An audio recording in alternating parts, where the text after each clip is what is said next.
Welcome back, everybody. This is Choose Your Own Shenanigans. I'm Anna. We have Ro, and we have Eco. And we are back in part 2 of our adventure through the Sonic the Hedgehog Adventure Gamebook 1, City Mayhem. If you did not watch the last episode, I suggest you stop this right now and go do it because you're going to miss some stuff. Where we last left off, Robotnik had just captured Sonic, and I guess us, and threw all of us into a dungeon cage thing. And we had just decided to go into the air vent to try and escape. So that's where we're at.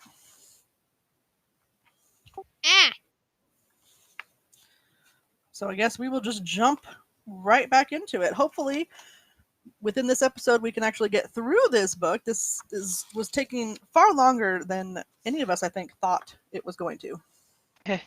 Actually, a much longer book than I thought it was going to be. Me too. I'm quite impressed, actually. All right, let's see. So Sonic prizes the grill off of the air vent and crawls into the shaft beyond. It's made of metal, which is not surprising since everything in Robotropolis is made of metal, and it seems to go on forever. Sonic passes a grill leading into the pool room, which seems deserted, and one for the room with the robot building machine, which has bronze robots repairing the destroyed device. Finally, the shaft passes a vent that looks out over a square of the city. Sonic kicks the grill away and steps out, almost hitting a bronze robot, which picks up the grill and puts it back before dashing away, completely ignoring Sonic. Sonic can follow the robot towards the large star-shaped building where it's headed. Turn to page 193. He can head towards the city gates. Turn to 16. Or he can search the city for more of his friends who are trapped here. Turn to page 257. I would like to search for some more friends. Yeah, search for friends. Yeah, I tend to agree. Okay, so 257.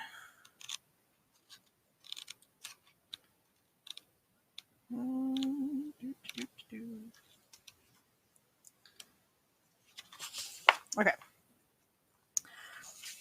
Sonic wanders the city for a while, wondering exactly what's going on. All this energy and effort has to be for something. But Robotnik didn't give anything away except vague hints. Whatever it is, I'll bet it's despicably evil, Sonic says out loud to a passing bronze robot. The robot ignores him completely, as usual. You robots make rotten company, Sonic continues, kicking the spanner out of another robot's hand. The robot scurries away, picks up the tool, and keeps working as if nothing had happened. Sonic wishes for a friendly face, or a voice he knows. Was that his imagination? Or did he just hear a trill of bird song? It sounded familiar, too, like one of Flicky the Bluebird's tunes. It couldn't have been his imagination, could it? If Sonic looks for Flicky, turn to page 83. If he heads towards the city gates, turn to page 16. If he investigates the star-shaped building he saw earlier, turn to page 193. Search for Flicky. Definitely Flicky. Yep, gotta go for Flicky. 83, all the way back to the beginning. Let's see here. Sonic looks up to see Flicky in a round cage suspended from a huge crane which towers over the city. Sonic can just see his friend, but the sound of his birdsong is unmistakable. At the moment, it sounds almost mournful. Sonic can shout up to Flicky, turn to page 22, try to climb up the crane to reach him, turn to page 281, or knock down the crane with a supersonic spin attack, turn to page 120. Ooh, I'm always for the supersonic spin attacks. Spin attack. Are we worried that, like, knocking the crane down will, like, kill Flicky? Yeah. A valid concern. That's what I'm wondering. Run your way up. So try and climb up, you want to do? Or do we want to talk to him first? Well, if we just talk to him, we're just letting him know that we're here, which is a nice, encouraging word, but it doesn't really do anything. Fair. Besides, it would let everyone know that we're here. That's true. All right, so do we want to knock it down or climb up it? Climb up. Yeah, climb up it. Okay, so we're going to climb up. Climb up the crane. So page 281.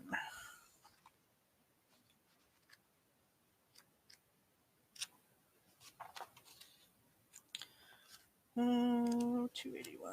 Where are you? There you are. Sonic rushes at the crane, but it's no good. His trainers simply don't give him enough grip to run up the side. And after a few meters, he slides down. He'd never get up the vertical part of the crane's tower. If hedgehogs were meant to climb things, they'd be monkeys instead, he mutters, then turns to glare angrily out of the page at you. Stop looking so smug, you ape descendant. I know you could climb it, but you're on the other side of the paper. Stop breaking the fourth wall, Sonic! So come on, got any smart ideas? If he's gonna be snarky like that, I say do the supersonic spin attack. Gee.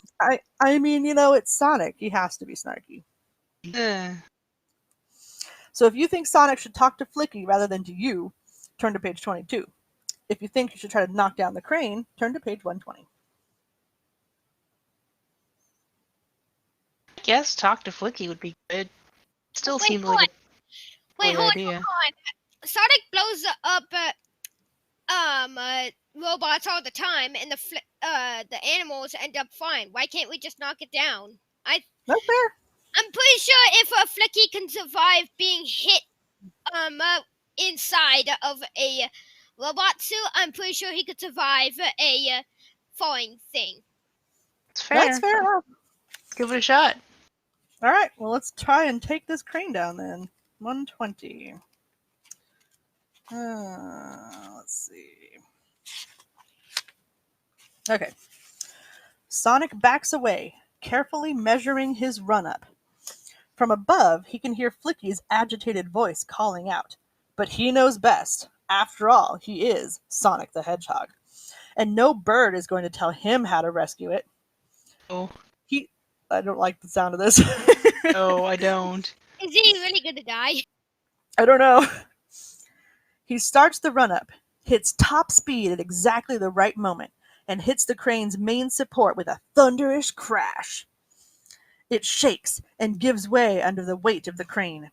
Sonic dodges back as the huge structure tips and topples, falling faster and faster until it hits the ground with a crash that shakes the city, smashes 3 buildings, and squashes 16 robots. Ooh, Flicky's... hope no animals in there. Right? Flicky's round cage hits the ground, breaks its chain, and rebounds back into the air. It bounces twice before the tough bars crack, and a bruised and battered Flicky flutters weakly out. Oh, jeez. Oh no. Well, it worked? Question mark? Some friend you are, he exclaims. Next time you try one of your heroic rescues, think for a second. Some of us only have one life, you know. With that, he flicks his wings and flies up, over the city wall and back towards Green Hill Zone. It looks like Sonic really blew that one. Turn to page 103. Oh no. Well, I mean, he's free. It's free. And he can fly, so he doesn't have to stick around and talk to us. He lived. I have a feeling that we could have had him on our side, and now we don't. But, whatever. Sonic turns the corner, and there is Boombox, holding some rolled up papers. Oh, it's you, he says. I was wondering when you'd turn up again. Look, I was tunneling, and I found these. They're blueprints of Robotropolis, like maps or plans of the whole city. Take a look. Sonic and Boombox spread the papers out on the ground and study them. Does Sonic look at the layout of the star-shaped building, look for the city's power source, or just browse through the plans? Power source sounds promising. I think we should take down the power source. It could Yeah, the power source. What was that? it could turn off all the robots. That's true. All right, so power source. 274.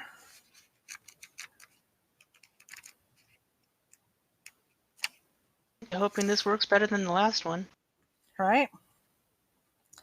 Sonic spots the symbol for power cables and traces them through the city. They spread out like the roots of a tree, but all of them lead back to one place, the central open chamber of the star-shaped building in the center of the city. Can we just come from there? No, that was the one that we could have investigated that, but we didn't go that way. There's no sign of what is creating the power there. Sonic can look at the star-shaped building on the plans, or he can browse through them.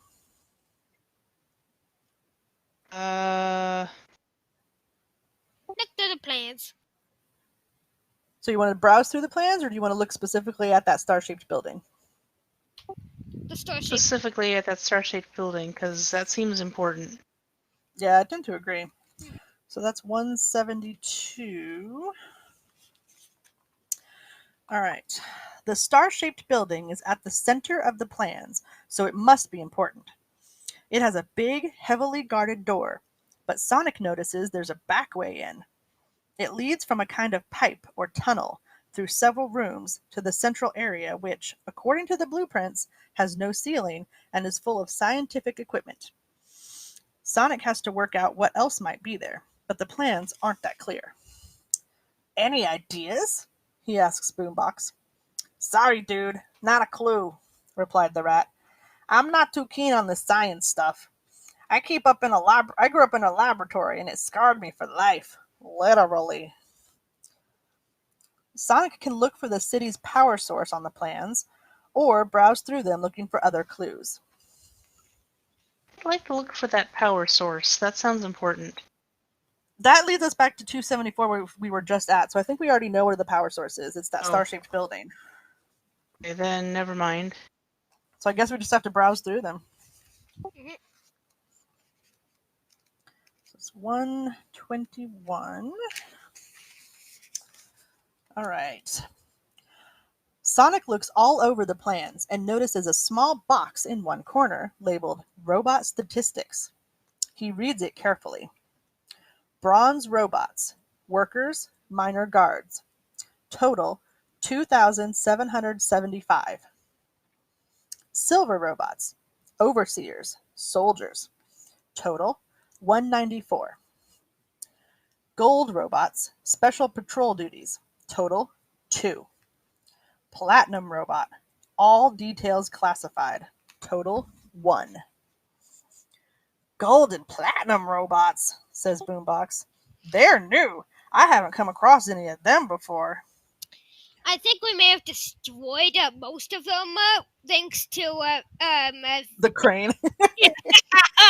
I think a lot of the gold and platinums were in that one building and destroyed all of them. Well, according to the blueprints, there's only 2 gold and only 1 platinum. And according to the crane thing, we destroyed 16 robots, but I don't think it was probably. I doubt it was those 2. Probably bronze robots because there's like 1,000. There's 2,000 of those. Where was I? Oh, nor me, says Sonic, trying to remember if he's beaten more than 194 silver robots and deciding that he probably hasn't. I wonder what they're like. Probably not very nice. Right? The ground trembles, and something in a nearby street revs its powerful engine. Boombox looks at Sonic. I've no idea, he says, but I think we're about to find out. Does Sonic dash into the road to see what's there? No. Hide around a corner and watch it go past? Or climb onto a nearby building for a better view? Climb onto a nearby building for a better view sounds like a good idea. Everything that I think is a good idea has turned out to be not, so what do you want to do? Eco has the good ideas. Come on, Eco, what should we do? What are the options again? We can dash into the road to see what's there. We can hide around a corner and watch whatever it is go by. Or we can climb onto a nearby building for a better view. I'd say get a better view. Yeah, I think so too. 61. Alrighty, okay. Sonic jumps up to the top of a machine, and from there to a building, and then onto a taller building until he's high enough above the big robot and hopefully out of its range. It's very big and very golden and very nasty. Guns sprout from every part of its body, and they are consistently swiveling and turning to aim at new objects. Anything that moves is a target, and may be blown apart. On top of the robot, Sonic can see a program cartridge, reading egg or not. He can leap down to attack, he can go back and talk to Boombox, or he can throw something to distract it. I mean, we're Sonic. We gotta destroy him. I don't think we can destroy this. With one shot, if we could get it on our side, that would be awesome, because could you imagine all those weapons? I don't think attacking it is a good plan. Not when we're by ourselves. We don't even have friends to help us. Wait, what robot is it again? It's a giant gold robot. Ew. Those are like probably harder than the silver robots and we didn't do good against the silver robot. That was hard. Yeah, you have a point. Go back to Boombox. Yeah, I think we probably should go back to him. We should at least warn him because he's just kind of sitting there. Yeah. Okay, 225. All right, Sonic dives back into the side street and hides behind a pile of unused pistons. He hears the gold robot rev its engines and drive away. There are occasional crashes as it fires its guns at something, and more occasional explosions when something doesn't get out of the way in time. The pile of pistons shakes, and Boombox crawls out from under it. "What was that?" he asked. "The gold robot," Scott replies, or Scott. Sonic replies. "We'll take more than just me, or it'll take more than just me to defeat it. Will you help?" "Hey, I'm a mover, not a fighter," says Boombox. "Besides, while you were dodging bullets, I was looking at these blueprints. There's a thing called the Zap Cannon on top of the tallest building in Robotropolis. According to the plans, it's computer controlled, and but you can take it over and fire it where you like. Get the idea?" Sonic nods, smiling. Then there's the other plan. The other gold robot is over by the city gates, guarding them. Gold robots shoot at anything that moves, so if you lure that one over here, they should attack each other. It's more risky than the cannon, but it could be fun. Does Sonic go for the Zap Cannon or dash off towards the gates? Zap Cannon. Zap Cannon, boy! Yeah, I tend to agree. The cannon sounds like much safer option. I wouldn't say safer option, but definitely a better option. I don't know if I like the idea of the two robots fighting each other though, because we might like not be fast enough, or I don't know. And if we see any platinums and golds, we can take them out. True. So that's scary too, but Like with the Zap Cannon, I think it could be one-shot thing. All right, let's see. Zap Cannon. Okay. Finding the tallest building in the city is easy. Just look upwards. And getting there is simple. But, wonders Sonic, how does he get in? There's no entrance or way in. Not even a window until the third floor. He can just see the Zap Cannon sticking out over the edge of the roof, way above him. Sonic can try smashing through the wall of the building. He can climb a nearby building covered in scaffolding and jump across the gap. Or he can plug the Pterodactyl cartridge into a robot. Which we do have that one. If he learned how to climb from Sally Acorn and wants to climb the building, he can try that. If he wants to go after the other gold robot instead, he can go back to page 113. I think we should try going from building to building until we reach the top. Okay. Give it a shot. Well, yeah, that is an option. So climb the nearby building that's got scaffolding and try and jump across. Mm-hmm. Our agility is not bad. I bet you it uses an agility. Mm-hmm. All right, let's do it. 118.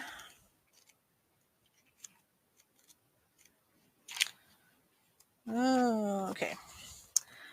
The building next to the one with the zap cannon is still being built, although there aren't any construction robots around it at the moment. Climbing it is no problem, and Sonic really enjoys all the swinging on skyhooks, running along girders and leaping from section to section. He quickly reaches the top. It's a little shorter than the building next to it, but Sonic reckons he should have no problem jumping the gap. He can see the zap cannon from here. It's rotating slowly, and the end of its huge barrel is moving around to point towards Sonic. The coils around the barrel are glowing brightly. Suddenly, a beam of pure energy shoots from the cannon, and the scaffolding pole that by Sonic's head explodes in a shower of molten metal. Sonic must move fast to avoid the next shot. Does he jump across to the cannon's building, dodge away from the cannon, or climb back down the building out of the cannon's range? Jump toward the cannon. Yeah, I tend to agree. Yeah, I think so too. Okay, so jump towards the cannon. That's page 296. If it's gold or platinum, we're running away straight away. Right? 296. That's like the very end of the book. There we go. Okay. Sonic has reached the roof of the building. It's almost featureless except for a drain pipe that leads down to the ground, an open trapdoor, and the huge zap cannon. It's very impressive, and Sonic would like to spend more time admiring it, but he's worried by the way it's pointing at him, with its coils glowing, its control lights flashing, and a high-pitched whine coming from its auto-targeting control. If Sonic is wearing robot armor, turn to page 227. Ooh, we don't have robot armor. Oh. Wait, if it's auto control, does that mean we could just start hacking? Oh wait, no, we don't have mine. We can't just hack into it. Nope. So, and we don't have robot armor, so let's see. Otherwise, he can attack the cannon before it fires at him, or if he's decided he's had enough, he can head for the ground floor. I mean, I guess we should attack it. Yeah, there's no robot, so and it can't move. So how hard could it be? And it has to charge for each shot. I know, but we don't know how long it's been charging. I don't know. We'll see. We'll see how this goes. Afraid.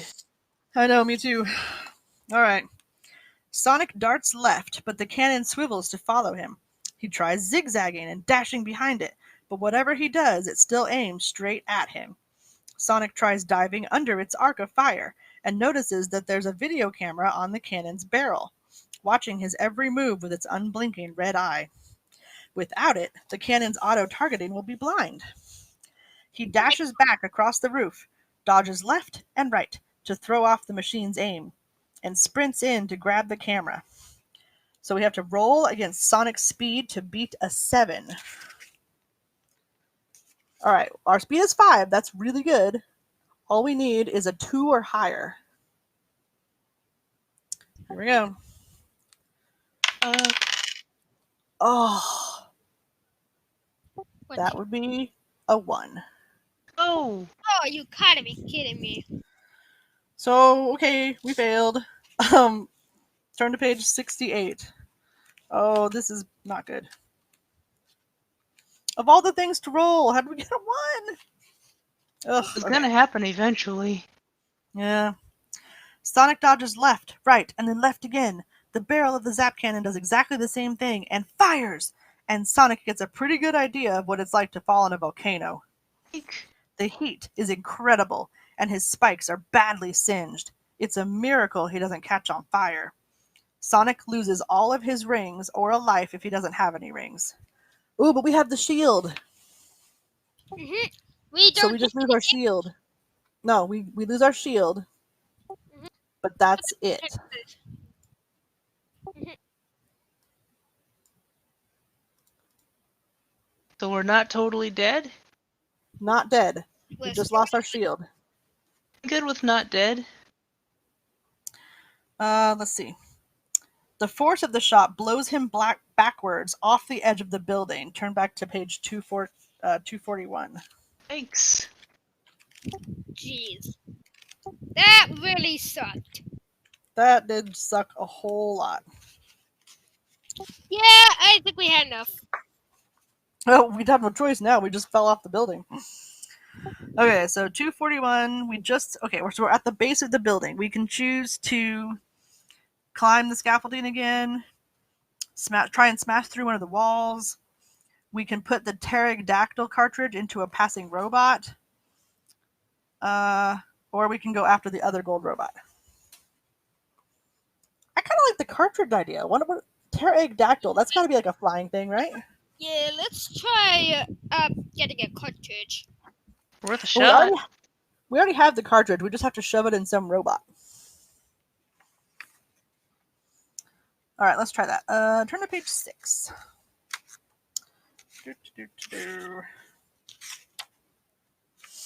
Okay, before long, Sonic sees a silver robot standing by a low wall. And by walking along the wall and leaning down, he can insert the pterodactyl cartridge in its slot before it can react. Then he steps back and watches an amazing transformation as the robot shifts, bends, twists, and reshapes itself to become a small aircraft, just big enough to carry a streamlined hedgehog. Sonic hops on, and the aerobot zooms off into the sky. There's a small control pad just behind the aerobot's head, just like the control pad on a Sega Game Gear. Sonic knows how to use one of those, but he's never flown a robot before. And at his first try, the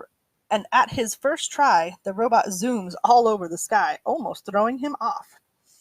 Roll against Sonic's coolness to beat a 6. Oh no. Oh, shoot. Okay, we can still do this. Our coolness is 3. We have to get at least a 3 or higher. Okay. Oh, please be a 3 or higher. Oh, we got a 6! Woo! Success! Because Sonic is the coolest. We all know this. Yeah. Why is he not cool in a game? Right? Okay, so if he makes the roll, turn to page 87. Hey. Alright. Sonic brings the aerobot under control quickly. It's sluggish to fly, and a bit slow. Normally that wouldn't be a problem, except that as Sonic looks up towards the zap cannon, he catches a glint of silver, heading out of the sun towards him. It's 2 silver aerobots, both larger than the one he's flying, and both have guns mounted on their wings. They open fire! Sonic can try to fly around the bullets and head for the top of the building. He can try to crash his aerobot into one of the others, or he can jump off his aerobot and attack the other aerobots in midair. Dodge around the bullets, maybe? Yeah, let's try dodging. Feeling dodgy today. Right? Attack the aerobots in midair. You don't want to dodge? You know what? Yeah, dodge. Okay. 149. Okay. Sonic desperately punches the controls. The aerobot lurches and just avoids the first stream of bullets, but it's too sluggish and slow to dodge the next burst of fire, and the bullets rip through the bot's wings, almost knocking Sonic off. Sonic must react quickly. Does he steer his stricken bot for one of the windows of the building, or for the other aerobot? Windows of the building. Well, we can either steer the bot into either the window or another aerobot, or we can abandon ship and jump for the attacking planes, or we can jump for the ground. It says, or finally, does he try to fly the bullet-ridden bot to the top of the building? Way too many choices. Abandon ship and attack.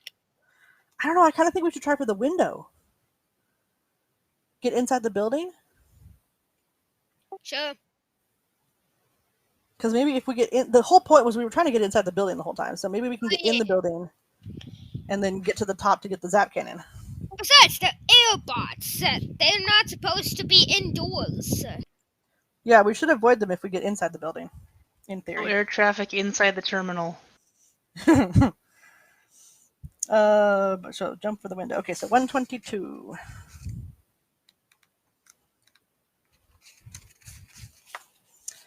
All right, Sonic smashes into the interior of the building, scattering debris all around him. There's almost no light, just dim red bulbs high on the ceiling. He waits for his eyes to adjust to the darkness, and then almost jumps out of his skin. The room is full of robots, more than he's ever seen in one place. He crouches, ready to attack, but the robots don't move, and he realizes that they're not really robots. They're parts of robots. Spare parts. There are piles of arms, legs, heads, bodies, and armor scattered all around in both silver and bronze. There's also a staircase leading upwards. Sonic can go straight up the stairs.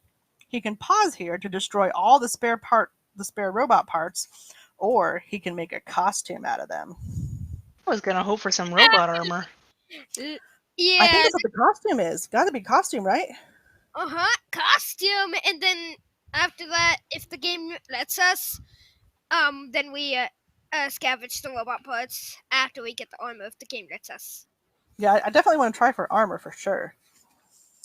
So 134. All right.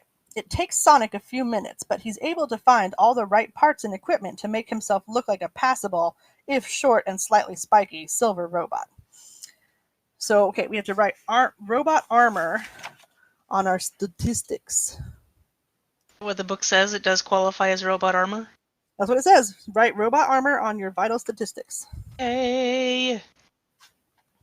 Okay. Apart from clanging slightly as he walks, the armor adds 2 points to Sonic's defenses. Ooh. So I'm going to put a +2 here so we don't forget. Hey. Because otherwise I will totally forget what it does. Adds 2 points to Sonic's defenses, so robots and other bad guys now have to roll a 12 or more to hit him while he's wearing it. Nice. So it makes your AC higher, basically. I'm just going to write this Very down. nice. AC 12, because that makes sense to my brain. All right. While digging through the piles of pieces, he finds 2 gold rings. Hey! Yay! Golden We ring. got more things. What do we got now? So 5, 10, 15. Doing good. If we get 100, I don't know if I mentioned this in the last episode. If we get 100 rings, we get an extra life. So Yeah, that's you mentioned cool. that. Okay. Let's see. So found 2 gold rings. Happy with his work, he heads for the roof. Turn to page 296. Hey. I do believe 296 is where we were before, where the zap cannon shot us. Boy. So let's see here. Oh, maybe not. Maybe it's different. Sonic has reached the roof of the building. It's almost featureless except for a drain pipe that leads down to the ground, an open trapdoor, and the huge zap cannon. Oh yeah, no, we were here. Okay, so the zap cannon's pointing at us. If we're wearing robot armor, we turn to page 227. Aha! So new things happen. Mm-hmm. Hopefully, we can actually take control of the zap cannon.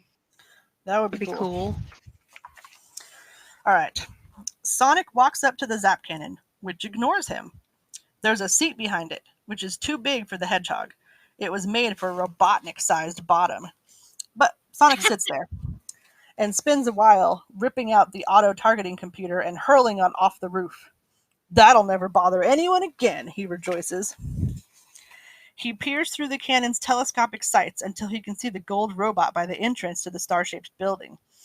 He presses the red fire button. A beam of energy crackles out of the cannon, and there's an explosion which shakes the city. When Sonic looks right, when Sonic looks down, he sees the smoking wreckage of the gold robot, completely blocking the building's doors. He daren't fire at the building itself. With a Chaos Emerald in there, anything might happen. So he'll have to find another way in.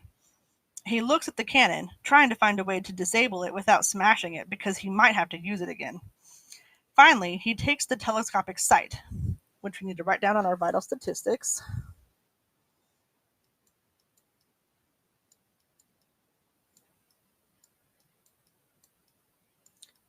Telescopic. What kind of site? Okay, site. Site. We're running out of room in our statistics here. Before returning to the ground and dashing back to the star-shaped building. Turn to page 251. Well, that was successful. Robot armor for the win, man. Yeah. Way useful than I thought it would be. Yeah. All right. Sonic stands on the robot wreckage, celebrating. Hey, Boombox, he shouts. Me, Sonic, mighty destroyer of robots. Pretty stupid machines, eh? Boombox appears from where he's been hiding behind a huge valve and surveys the damage. Well, somebody's pretty stupid, he says. This thing's completely blocking the doors. You'll never get through. It's a good thing that there's another way in, or you'd be stuck. Sonic gets off the pile of broken robot bits, and he and Boombox walk around the building. On the other side is a pipe with a grill over it. Boombox starts pulling the grill off. Is this it? Asks Sonic. He turns to look at you. Hey, hedgehogs aren't meant to go down pipes. That's a job for plumbers. And if you want to play around with plumbers, then you're reading the wrong game book. Oh God, he's freaking Mario. I have nothing to say.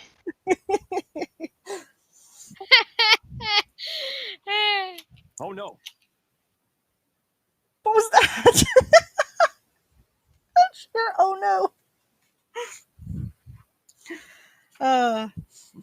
Who are you talking to? Asked Boombox. Nobody you'd know, says Sonic. Together they prise the grill off the pipe. Sonic looks into its dark depths. He's not happy about going in, but he knows that duty calls. Well, says Boombox, I've got to check that Dancer's okay. Do well, man, and take this for luck.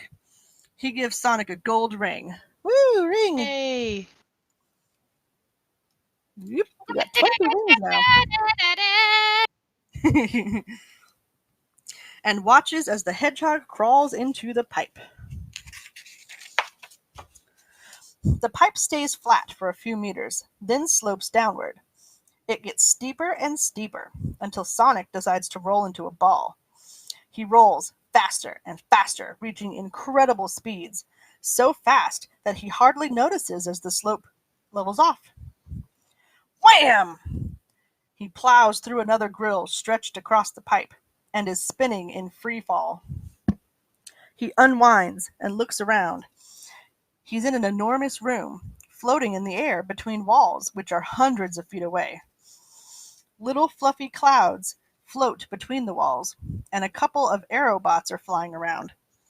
In the distance, on the opposite wall, he can just see a door. Sonic can drift for a while. Turn to page 283. He can try to swim through the air towards the door. Turn to page 114. Or he can look around for anything interesting. Turn to page 162. Look around for interesting? I kind of think looking around, yeah, what if we find something cool that we get to take with us? Okay, so look around. 162.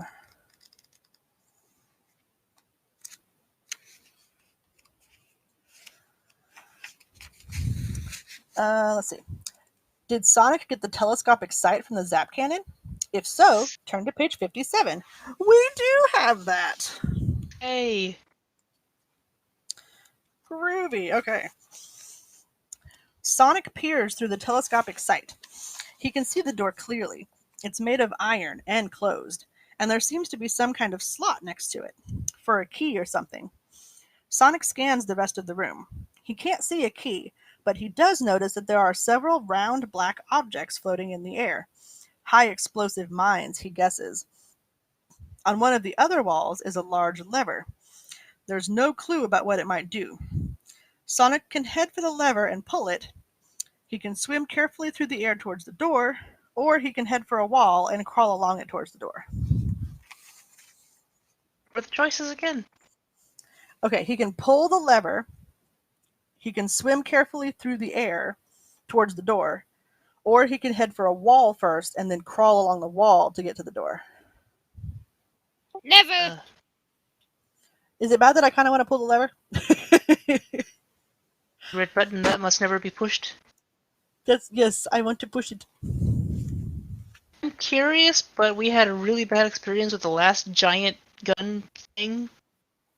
Oh, I know. I'm scared, but I also want to push it. What do you think, Hiko? You want to pull the lever? Yeah. Pull Okay, the let's do it. lever. We have some rings, we have armor, let's do it. Pull the lever, Kronk. Hopefully it's not the wrong lever. Okay. The lever sticks out of the wall, a big chrome pole with a red ball on one end. Sonic grasps it firmly with both hands and pulls. For a second, nothing happens. Then there's a whooshing sound, and Sonic is pulled towards one of the walls. He dangles from the lever and watches as the mines and aerobots fall out of the air and crash and explode against the wall, which Ooh. is now the floor, now that the gravity's been switched back on. The clouds turn into water and rain down, putting out the fires that started by the exploding machines. Sonic lets go of the lever and drops to the floor. He jogs over to the nearest crash aerobot and looks at it. It's got a pterodactyl cartridge, which Sonic quickly pockets. Make a note of this. Okay, well, I guess we forgot. I guess we must have lost the pterodactyl cartridge before because it was in that bot that we jumped out of. Oh no. Oh yeah. So we didn't erase it before, so we just we have it again. Okay. And it's holding a card in one of its hands at the end of its wings. Sonic takes the card and walks over to the doorway. There's a slot beside it, and sure enough, the card fits perfectly, disappearing as the door slides open. Turn to page 131. Well, the lever was a good lever. It was a good lever. That was a great lever. It Can't all was, levers be like that? right? Okay. The gravity is on in the tunnel beyond the doorway, and it's a relief to feel solid metal under his feet. Sonic jogs along until he comes to a door like the one in the last room. This one opens automatically for him, and after he steps through, it slams shut. Sonic is in a large room full of computer equipment, with humming disk drives and computer terminals, worked by bronze worker robots, which ignore the inquisitive Hedgehog. On one wall is a huge screen, with a large keyboard attached to it. In the far wall is another doorway, with a slot beside it for some kind of key. Does Sonic look at the door, the robots, or the large screen? Screen. Yeah, I think the screen for sure. Screen. 139. Okay.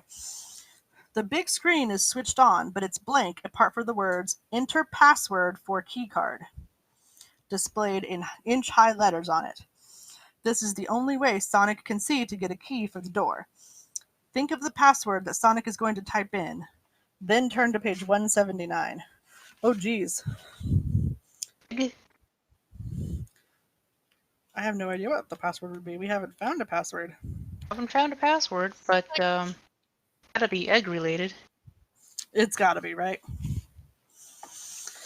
Alright, let's see here. Sonic bends over the keyboard and pokes the first letter of his password. Above him, the screen fills with a weird spinning pattern of lights and colors, like some kind of whirlpool or tornado. It's pulling him into the screen. Sonic What? grabs the keyboard to stop himself from being sucked in. It holds him back for a moment, and then it snaps in the middle, and Sonic slides into the screen. Well, that can't be good.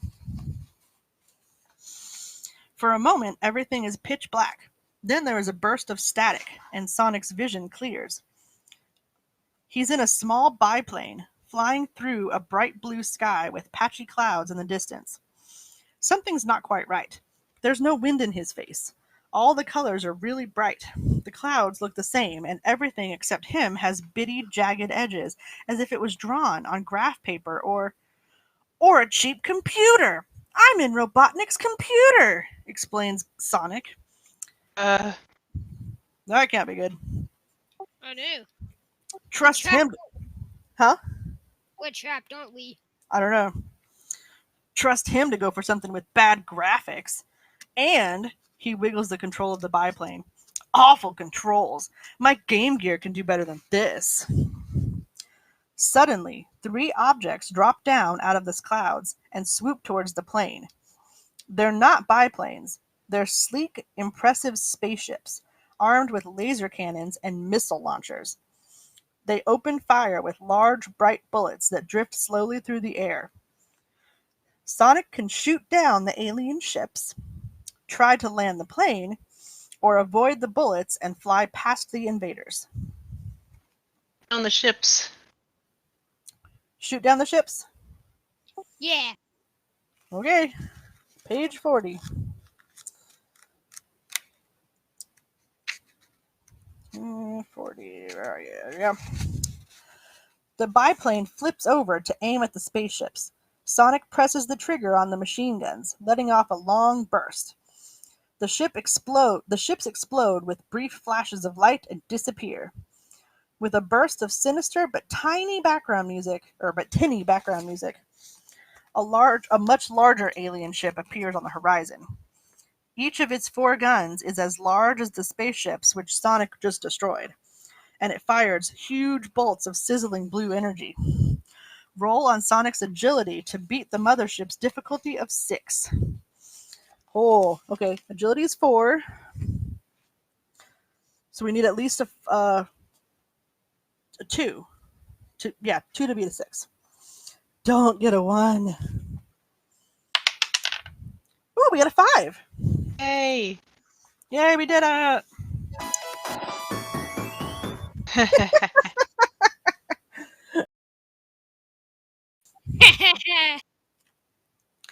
Okay. Makes the roll turn to be 188. Okay. Sonic weaves in and out of the energy beams, firing the machine guns every time he gets a clear shot. One by one, he takes out the 4 guns, then watches as the ship blows up and sinks out of sight. There's a burst of static, and suddenly Sonic is facing a tough-looking guy in a karate outfit. Once again, he's bitty around the edges, and there's no detail to the way he looks. He grunts and aims a kick for Sonic's head. Does Sonic ignore it and go straight for an attack? Or does he parry and wait for an opening? Parry and wait for an opening. What do you think, Iko? Wait, hold on. Sorry, what were the options again? So we can ignore the kick and go straight for an attack. Or we can try and parry, which is like block kind of, and then wait for an opening. Parry. You want to parry? Yep. All right. 53.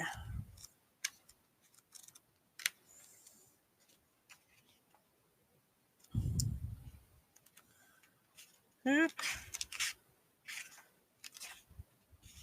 There we go. Okay. Sonic expertly ducks away from the kick. The other guy looks as if he's winding up for a big attack, and Sonic watches for the moment when he drops his guard. The big guy grunts, raises his arms, and Sonic leaps for him, spinning like a cannonball.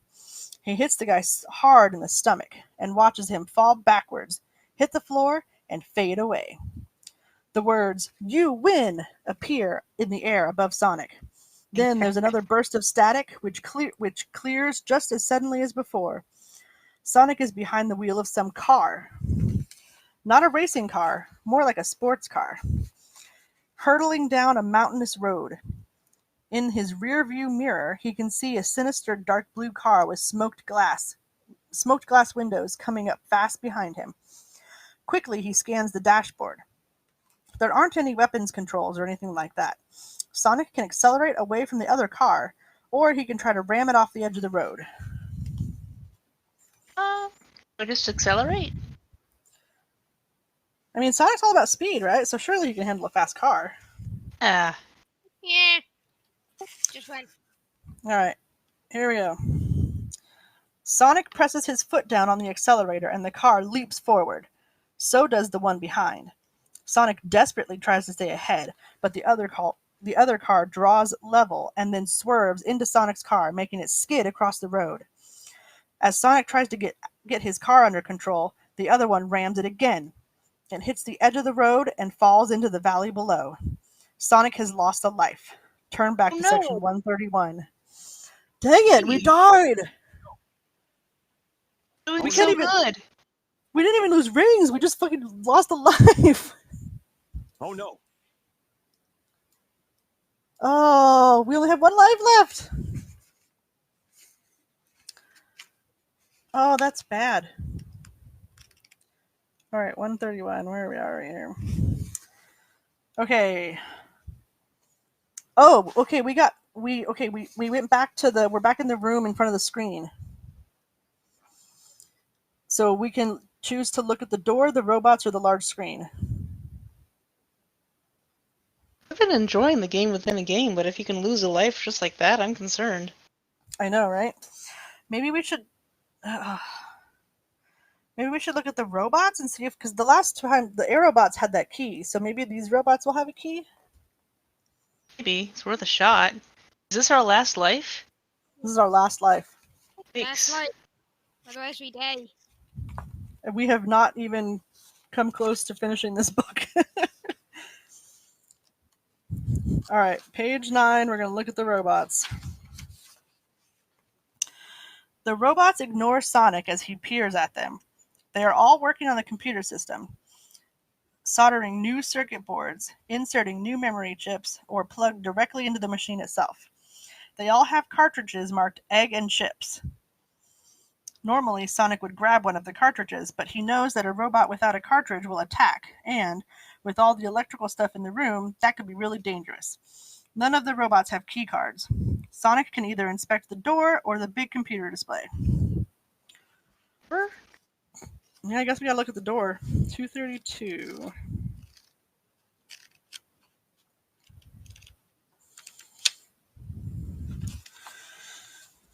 Okay. The door is like the other one, iron, covered with rivets, and very solid. The slot beside it is about 5 centimeters across.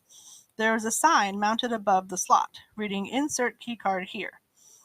Sonic would like to insert a keycard, but he doesn't have one.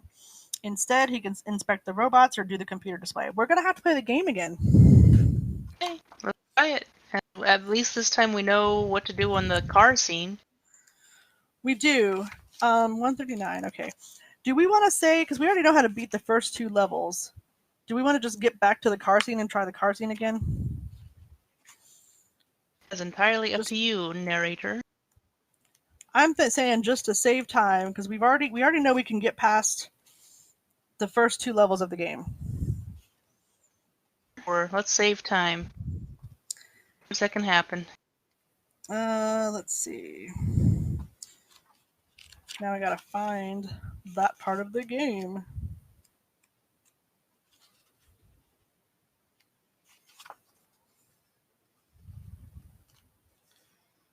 Oh, let's see. We shot down the alien ships the first time, right? Yes. And that worked. So we will do that again.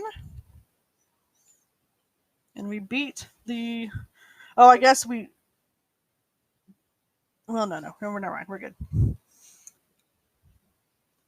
188. Jump back and forth here. Okay, Karate Dude. We did Karate Dude.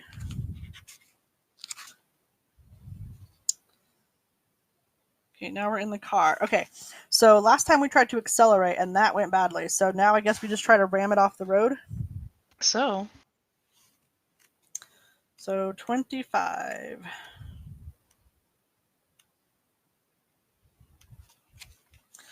All right.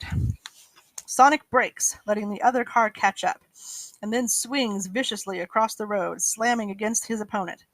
The other car veers, skids, flips, and cartwheels, bouncing end over end before bursting into flames. Sonic turns back to the road. A moment later, the finish line appears in the distance, and he accelerates, zooming past it at the incredible speed. And on, smashing through the computer screen, back into the room. Sonic picks himself up, brushes the broken glass off his spikes, and looks up at the wreckage of the computer display screen. He notices a small piece of plastic wedged among the broken glass. with the word keycard stamped on it. Under it are 5 gold rings. Hey! Yay! Well, that's a little bit of a consolation prize. Yeah. Lost a life, but we got 5 rings! Me. I mean, maybe if we keep up getting these rings, maybe we can actually earn that life back. I hope so. How many are we at again? 5, 10, 15, 20, 25. We're at 25. Gotta get 100? Yep. Boy. Okay. And we have to not get hit. So not lose all of our rings. Let's see. Okay, so we have 5 gold rings. And he slips the card into the door slot. It swallows the card and opens obediently. The hedgehog jogs off down the corridor. It ends in another door that automatically opens as he gets close, and slams shut as he enters the next room. This room is about the same size as the last one, but there's only one computer. In the middle of the room, there's something on the ceiling directly above it that might be a death ray, and it might be a very ornate light shade. It's hard to tell. Around the outside of the room are 5 identical metal compartments, big enough to hold Sonic or a robot. On the far wall is a closed door with a slot for a keycard. Sonic can inspect the compartments, fiddle with the computer in the middle of the room, or wait a while to watch and see what happens. Fiddle with the keycard? Fiddle with the computer? Because We just came out of a computer. Maybe what was the other one again? We can inspect the compartments, fiddle with the computer, or wait a while to see what happens. Let's inspect the compartments. Same. Okay, hopefully they don't open and attack us.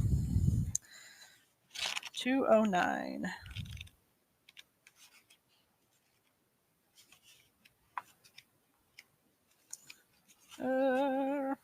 There it is. Okay. Sonic examines the compartments. Each has a miniature version of the Death Ray light shade at the top, and they're all empty. The computer is running, but it's really hard to tell what to do. The screen is full of confusing numbers and letters. Sonic can wait and watch for a while, or try to operate the controls.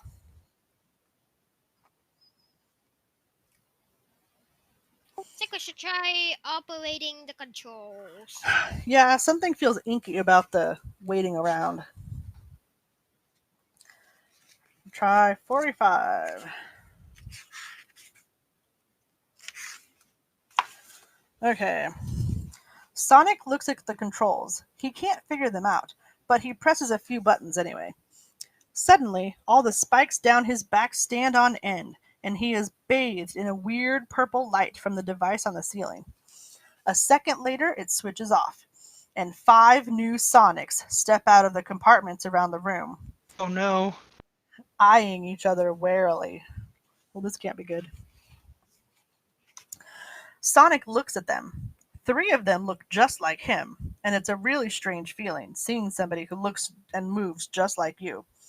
But one of the others is made of silver, and another is made of bronze. The other Sonics spot this at the same moment as the real Sonic does, and they all leap into supersonic spin attacks. Within seconds, the 2 robot imposters are junk on the floor, and there are 4 Sonics left. Sonic can attack one of the other imposters. He can tell the others he's the real Sonic the Hedgehog, or he can ask any of them if they have a keycard for the door. Ask them if they have a keycard for the door. Let's work together, guys. I think we should tell them. We should tell them we're the real Sonic. I don't know. Which one? What do you guys think? I think we should tell them we're the real Sonic before anything else. So you don't want to ask for the keycard? I do want to ask for the keycard, but I want them to know that I'm the real Sonic, so they don't know that they're giving it to an imposter Sonic. What if they think they're the real Sonic and then they get mad at us for saying that we're the real Sonic? Good point. Alright, Let's just ask him for the key card first and see what happens. yeah. If things don't go well, we may end up saying it with the real Sonic. Yeah, hopefully. Okay, so 208.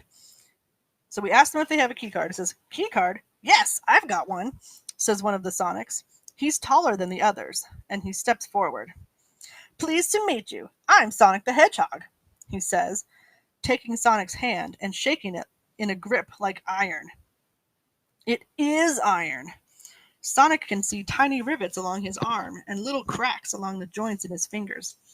Before the imposter squeezes his hand to mush, will Sonic attack him or call to the other two hedgehogs for help? Can we do both? For help and No. attack at the same time? Nope, gotta pick one. I think we should ask for help. I agree. Help! 248. Let's see. We know that the other ones attacked the robot, so maybe if we can convince him that he's a robot, they'll attack him. Ow! Help me! This guy's a robot! Shouts Sonic, trying to pull his hand free of the Iron Sonic's handshake. With a huge effort, he tugs it free, and the robot's hand comes away with it, trailing oil and cables all over the floor.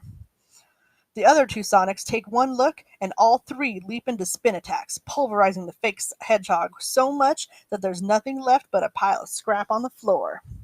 Nice one, guys, says Sonic. Well, that leaves three of us. He notices the key card lying on the floor and puts it on the computer. The real Sonic can use that when he's the only one left. He's feeling a little confused now. Is he actually the original, or one of the duplicates who thinks he's the original? Sonic's not sure anymore. He shakes his head and tries to think of another test. He can ask the others about Botman, look at them to see if he can spot any mistakes or differences in their appearance, or challenge them to a race. I mean, with Sonic, we are gonna challenge him to a race. We're good at speed. A need True. for speed. So we want to do the race? We're the fastest things alive. How can we lose? Fair enough. 186. If it's something like Metal Sonic or Shadow, then it would be a challenge, but they aren't in this universe, so there's basically no problems. True. Okay. Sonic suggests the race, and the other two hedgehogs' eyes light up. They start running immediately, around and around the room, faster and faster until they're running around the walls, kept there by centrifugal force and jumping over the compartments as if they were hurdles. Their incredible speed creates a tornado in the middle of the room, sucking all the debris and loose items in the room into it. And Sonic can see the keycard fluttering there, spinning in the fierce wind. The three Sonics race on until the whole room shakes with the beat of their feet. They're neck and neck, evenly matched, each of them waiting for the others to make a mistake. Sonic has never met foes as good as these guys. His heart is pounding, his lungs are burning, and he knows he can't keep this up forever. The question is, can the others? Roll against Sonic's speed to beat an 8. Holy crap. So we need at least a 3 or higher. Oh boy, here we go. Ooh, that's a 4. Ooh! Alright, so we succeeded. Go to page 31.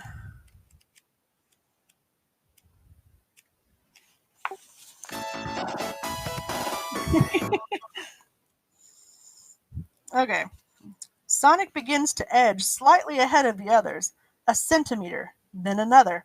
He's moving into the lead. The hedgehog on his left makes an extra effort to catch up, pounding its legs faster and faster as its face gets more and more purple. And suddenly it explodes.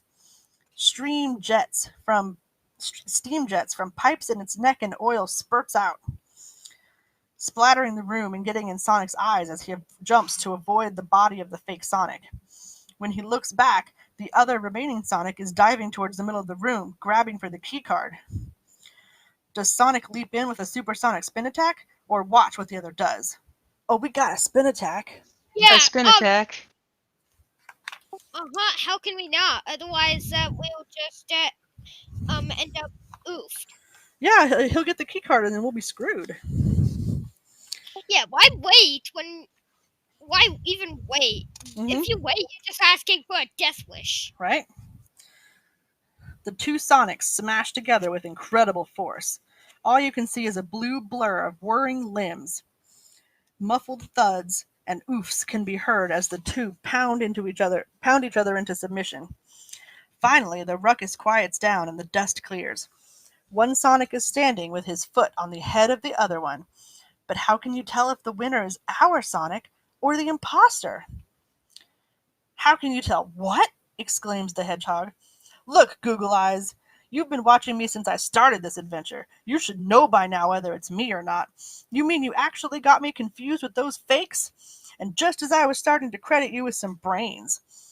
If you don't think it's really me, then just close the book and go to bed right now. He pauses for a second. Made up your mind? Good. Now let's go and find Robotnik. He picks up... If you don't, Huh? if you don't know what the real Sonic is, why not just bang the heads and see if there's a ting or not? You'll know if it's a You could go ahead and knock his head. He's mad, man. He's mean. He picks up the key card from the floor, slips it into the slot by the door, and dashes off down the corridor. There's no door at the other end. Instead, the tunnel comes out into the open air, in a huge arena filled with weird scientific apparatus that look like it came off the set of an old Frankenstein movie. Generators spark, valves flash, pistons pop, and flasks bubble with odd-colored liquids. It's all very melodramatic indeed. The whole thing is surrounded by tall pylons pointing up to the blue sky. And Sonic can just see the Chaos Emerald on the very top of one of them. In the middle of all the equipment is the villainous figure of Dr. Robotnik himself. Finally. Aha! My special guest, he exclaims, and flips a huge switch. Sonic finds himself surrounded by a force field. Robotnik flips another switch, and the roof of the cloud chamber room opens, and the clouds pour upward into the sky, which begins to darken. A few drops of rain splatter down, then suddenly a jagged streak of lightning arcs down from the sky, striking one of the pylons around the equipment. Massive blue sparks fly between the machines, and Robotnik's mustache stands on end. You're just in time to witness my ultimate triumph, you hapless hedgehog, screams the mad scientist. My final victory over everything that's cute and fluffy and horrible on the planet Mobius, starting with your beloved Green Hill Zone. You do this every time and it always fails. Right? Sonic knows that his best chance is when the Mad Doctor is laughing, because he's distracted. The heroic Hedgehog's first problem has to be escaping from the force field. He can spin attack it, trying to batter a way out. He can rip out any wires around him. He can try to jump over the force field. Or, if he has a gold cord from the gold robot, he can use that as a lasso. Well, we don't have the... We just avoided the golden ones. We should have at least tried to take it down. Well, we destroyed one of them with the zap cannon, remember? Oh yeah, but did we grab the thing? There wasn't anything to grab. It didn't give us an option to search, so we decimated it. Oh no. So, okay. We can try to spin attack the barrier. We can rip out any wires that are near us. Or we can try to jump over the force field. I don't think there's any way we're gonna jump over a force field. So I think we should just go for wires. Yeah, You think, wires Rob? is probably a good idea. If it's saying that we can use them as a lasso, let's give it a try. Well, that's if we had a specific gold cord from the gold robot. Oh. But we can try to rip out wires and, like, damage the machine or something. Yeah. The shot. Yeah, 256. Let's try that. And to be honest, we're Sonic. We destroy things. We destroy machines a lot. That's true. Okay. We might actually be at the end game though, so like this is a good sign. There aren't any machines inside the force field with Sonic, but he notices two large cables which run under it and over to where Robotnik is standing.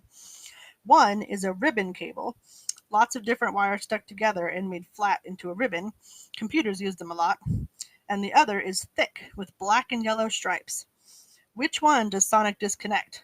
The ribbon cable or the black and yellow cable? Say what's connected to anything? It doesn't. It just says that one's a ribbon cable, which is used for computers, and the other one's thick and it's black and yellow. If he's using a computer to control the thingy, then disabling the cable would be useful. But black and yellow, if my knowledge of wiring is at all accurate in this children's book, black and yellow tend to be ground wires, so it could lose power to the whole machine. And they're But thicker. I don't know if they're thinking that far though. Well, what do you think? considering Nico? it said it was thinking about using a gold wire for a lasso, if the black and yellow wires are thick enough, then they'd be a more effective lasso than a ribbon wire. That's just me thinking practical, not computer knowledge. I think that the gold wire thing was a special thing from the gold robot, though. I don't know if it counts for this. Ribbon. You think ribbon wire? Yeah, ribbon wire. Yeah, let's do ribbon. Let's see. Pull the ribbon. So that's page 13.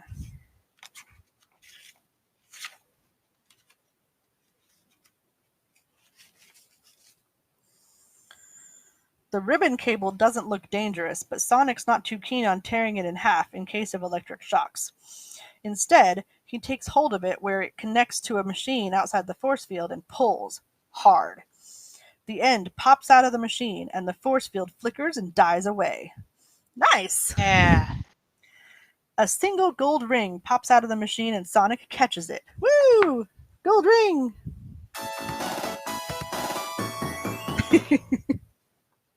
You go on key, on point there with his sound effects. Hey, sound effects. All right, so turn to page 117. Man, ribbon wire was the right call, man. Now we're free. Free at last. All right, let's see here. The sky is filling with dark clouds, and the rain is glowing heavier and heavier. Lightning shoots across the sky, lancing towards Earth to hit Robotnik's equipment, which is flickering and glowing. The mad genius himself is climbing into his Egomatic, laughing like an idiot. Something else is happening. Some of the machines are starting to move, and even parts of the building are shifting and grinding together. This must be Robotnik's master plan coming into action, and there's only one person who can stop it. Sonic is faced by one of the most difficult choices he's had to make, and he has to get it right. Oh dear. Does he attack Robotnik in the Egomatic, smash the machines and equipment in the area, go for the Chaos Emerald, or just try to escape? Wait, Chaos Emeralds are in this? Yeah, didn't you hear me? The Chaos Emerald's what's powering the machine. Oh. Is it bad that I kind of want to go Chaos Emerald and become Supersonic? I mean, we need 7 of them, and I think that's only just one. I know, but like, that's what I want to do. Yeah, we gotta get Supersonic kids. I don't know. I'm torn between smashing all the equipment and going for the Chaos Emerald. The Chaos Emeralds are usually what power the best things in the world, so I think we should go Chaos Emerald. What do you think, bro? Go Chaos Emerald. Chaos Emerald! Page 29. I hope this doesn't kill us. I seriously hope not. We're so close to the end. Okay. Sonic looks around for something long enough to reach up to the Chaos Emerald on the pylon, but can't find anything to climb or anything to throw. Suddenly, he notices a large button on top of one of the machines. It looks like one of Robotnik's springs. Maybe it'll work like one. He scrambles onto the machine, leaps onto the spring, and is catapulted high into the air. It worked! Sonic aims himself towards the emerald, but with the wind and the rain, it's hard to be accurate. Oh dear. Roll on Sonic's coolness to Coolness. beat an 8. Oh no. Yeah. If he makes the roll, okay. Otherwise, if he makes the roll, turn to page 246. Otherwise, he misses completely and lands outside the building. Oh, dang! Oh, those are high stakes. Oh man. Okay. Oh god, we have to get either a 5 or a 6. Oh goodness. Okay. 5 or a 6, baby. Let's do it. Oh my god, it's a 6. Hey! Oh, we are so cool. Well done. 246. I think I'm starting to do this way too much now. No, it's cool. It's awesome. Okay. 246. Okay. The hedgehog cannonball whizzes upward towards the pylon and the emerald on top of it, and grabs it as he hurtles past. There's a crackle as cables fall away from it, but none of the machines go off. The city must be getting its power from the lightning now. Oh, crap. Clutching the emerald, Sonic falls back towards the ground. Either the wind carried him, or he jumped further than he thought. He's going to land outside of the star-shaped building. No! Gotta turn to page 148. We went outside the building anyway. So he didn't get the Chaos Emerald? No, we have the emerald. Oh. I guess I should write that down.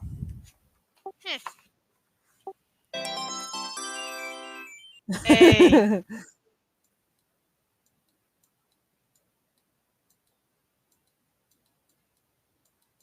Chaos Emerald. There we go. Something strange is happening. Standing outside it, Sonic watches the star-shaped building twist and turn, as if it was caught in an earthquake, or a massive snake was trapped inside. Strange machines whine and groan. Sections of the building twist over and rotate, forming new shapes and fitting back in different positions. The whole building is changing, not into a different building, but something else, something in a silvery, shiny metal. Then, with a slow and sinister creaking and hissing of hydraulics, the building stands up. It looks like an enormous metal Robotnik, but it must be a kilometer high. Its massive head is lost in the dark clouds above, and bolts of lightning flash around its enormous shoulders. It wobbles for a moment, finding its balance, then takes a step forward. The whole city shakes. Machines fall over, and tall buildings begin to crumble. It's the Platinum Robot! The Technobot! Breathes Sonic. It's just like level 6 of Botman! Slowly, the massive machine raises its foot for another step, and Sonic realizes two things. It's heading towards Green Hill Zone, and if he doesn't move fast, it's going to tread on him. The heroic hedgehog can dodge the foot and jump onto it as the Technobot strides past. He can dodge and let the Technobot stride past on its way towards Green Hill Zone. Or, if he has the gold cable, he can... Okay, that doesn't work. We don't have gold cable. Okay, so we can either dodge and then jump on the foot, or we can dodge and let it walk past us. Dodge and jump on the foot. What do you think, Iko? Basically, just to go all out, try it and stop it. So, We gotta jump on the foot, right? yeah. At least destroy it while we can. We gotta try at least. 276. Okay. Sonic grabs the edge of the robot's boot, size 23,000, extra wide fitting, and hauls himself onto it. It's a bumpy ride, and the hedgehog has to hang on with all his might not to be shaken off. As he hangs on, he looks around and notices a dark patch by the Technobot's ankle. He crawls closer and sees it's not a patch, it's a hole leading inside the robot. He can guess who made it from the gnawed teeth marks around the edge, the trademark of another boombox tunnel. The foot lands, and Sonic dashes for the safety of the hole. He makes it before it lifts off again, and hangs onto the side for safety. A piece of paper wraps around his hands. It's fixed to the inside of the tunnel, and Sonic recognizes the blueprints of the star-shaped building that Boombox found. There's a note attached, which reads as follows. Dear Sonic, I left this here because it might be useful for you. The X marks where you are now. Love, Boombox. P.S. Press the button. Sonic spots a red button underneath the plans. He presses it, and a hidden door slides open, revealing a small compartment. Sonic jumps in.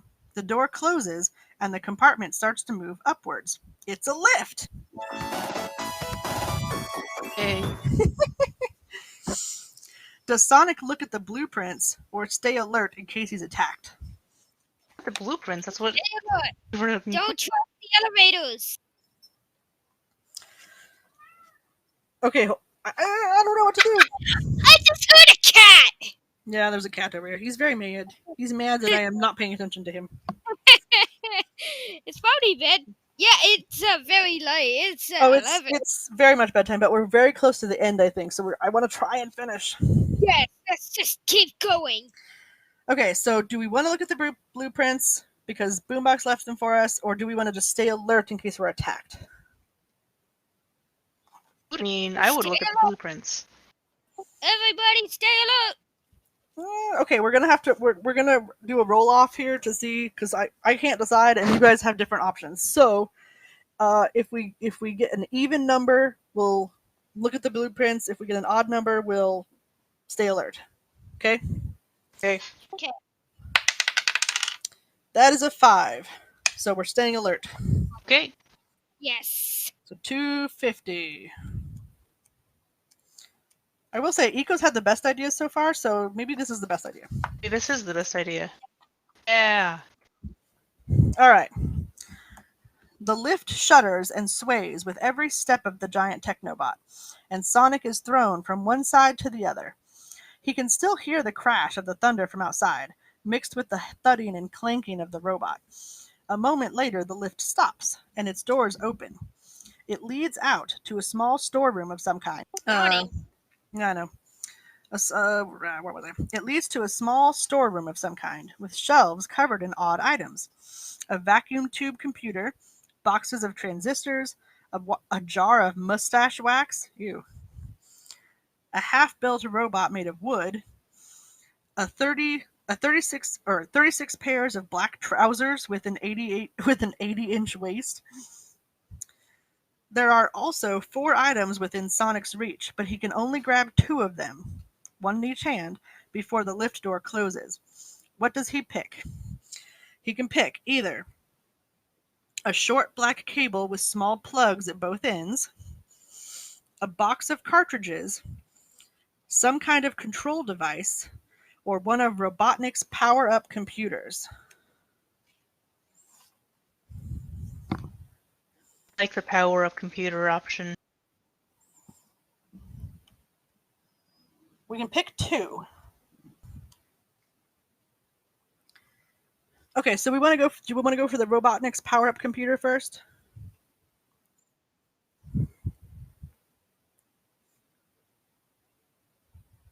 Is it okay, Eco? Wait, hold on. What were the options again? Okay, we can get a short black cable with small plugs at both ends, a box of cartridges, some kind of control device, or one of Robotnik's power-up computers. The robots are controlled by cartridges, right? So I think we should take a look at the box of cartridges. Well, we can grab 2, so which one do we want to get first? Because I'm not totally against you there. I do think the cartridges might be important. I think we should collect the best things we got. So do we want to look at cartridges first and then we get the power-up computers? Yes. Okay. So we'll turn to page 8. Let's look at In the the power-up cartridges computers, first. there might be another shield. Okay, so it says the box has 10 cartridges in it, all labeled Tear Egg Dactyl. Geez, so now we have 10 of those? Yeah. Sonic stuffs them in his pocket. They might be useful.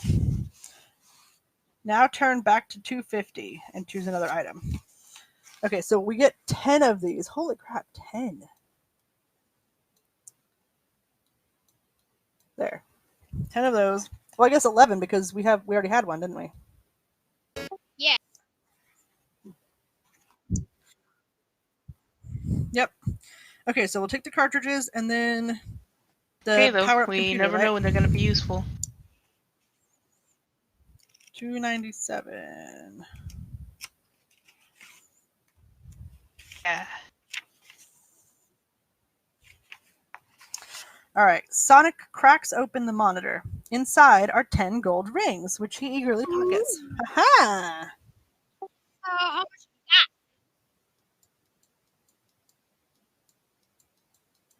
Hey, gold So now we're at rings. 5, 10, 15, 20, 25, 30, 35, 36. 36 rings.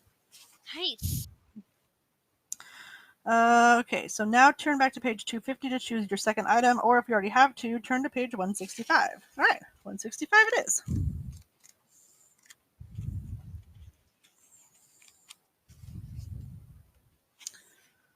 Do, do, do. Come on, pages. There we go.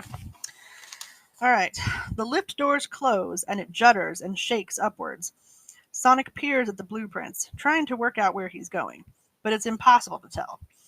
The lift stops with a jolt. The doors open to reveal a corridor, with flickering neon lights on the ceiling and a door at the end.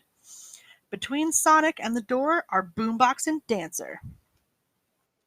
And between them, and between them and the door is a large silver robot, Hey. its arms raised to Friends. attack. The two animals look terrified. They haven't noticed Sonic yet. Sonic doesn't know how soon the lift will set off again, and it's the only way to get to the top of the Technobot, where the controls are.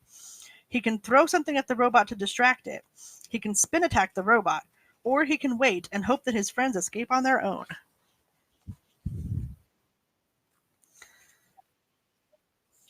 We can throw something to distract the robot, we can spin attack it, or we can just hope they escape on their own. What are the other choices again?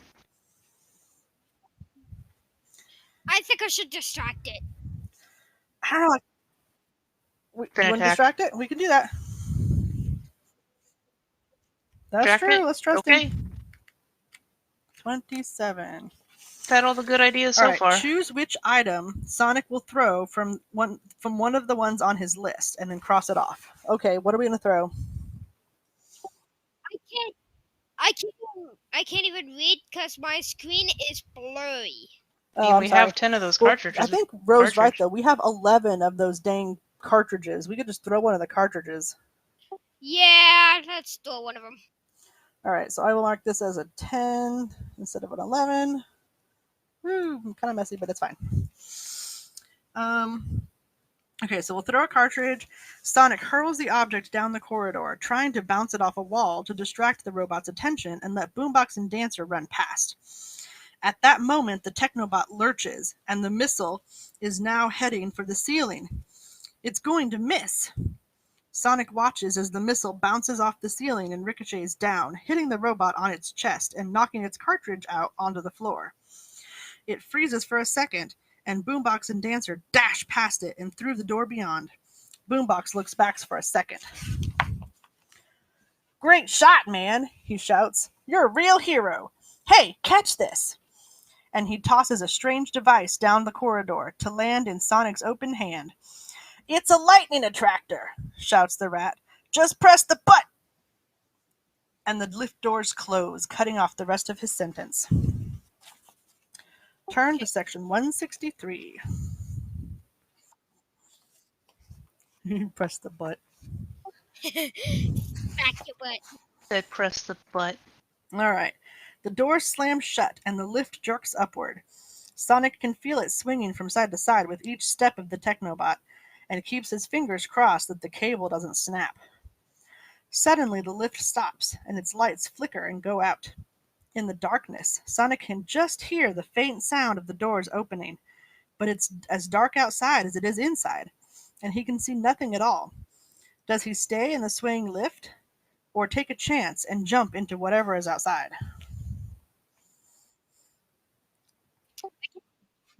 I kind of think, Lift. yeah, I kind of think we should stay because we want to get to the top to get to the I would stay in controls, the right? lift. We have no idea what's out there. No, And so we surely have the more life. yeah, well, and surely the top would not be dark because that's like where Robotnik is, right? So like Mhm. it wouldn't be dark.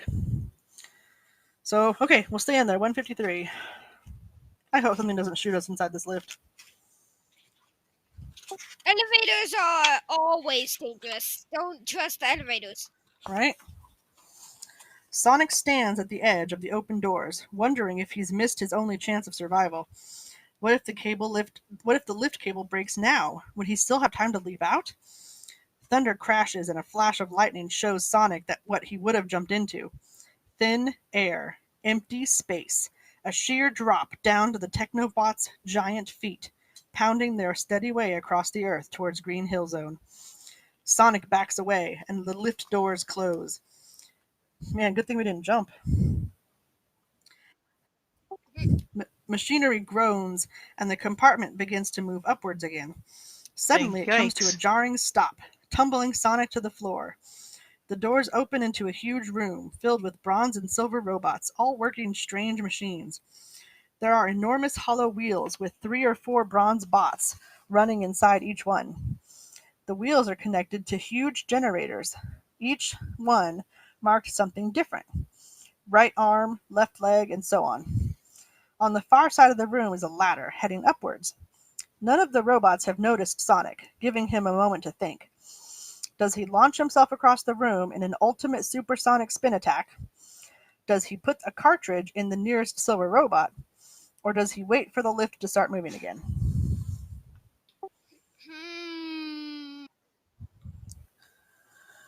Well, we know that if we put a pterodactyl cartridge into one of them, it's just going to turn into a flying machine. I don't know if that will help us. We have the execute Right. cartridge, but that just might make it start firing at us. You know what? Let's go ahead and use the. Actually, you know what? Last time jumping out would have been a bad idea. So, but that on second thought, things are pretty bad outside. Yeah. I mean, okay, so our options are we can either supersonic spin attack, we can throw a cartridge in, or we can just stay in the elevator. And I don't think anything's really gonna get fixed in the elevator if we stay in here. I don't know, though.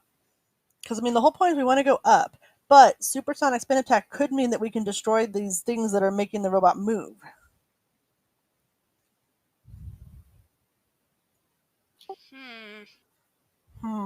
Is right.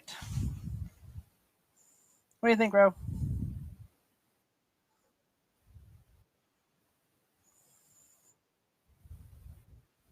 I am Pterodactyl cartridge. baffled. You want to try Straight shoving the up. pterodactyl cartridge in one of them? Yeah. Alright. So 233. Let's see what happens.